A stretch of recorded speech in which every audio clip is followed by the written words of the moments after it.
My name is Nick Butter. I am a British endurance athlete and I'm best known for becoming the first person to run a marathon in every country in the world.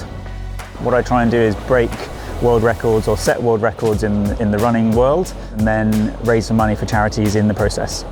The maintenance of me and my body is obviously crucial with everything that I do.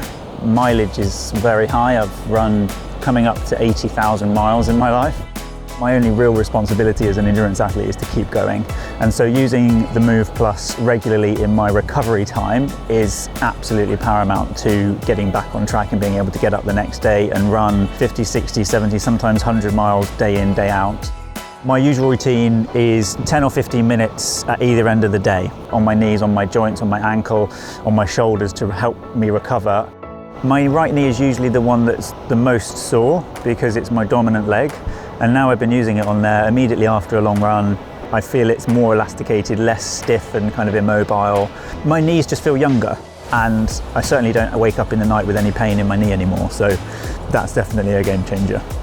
There's not anything out there like this that is so accessible price-wise and size-wise, it just literally fits in my pocket. 10 years from now, I have no doubt that every athlete that will be entering into the Olympics will be using this.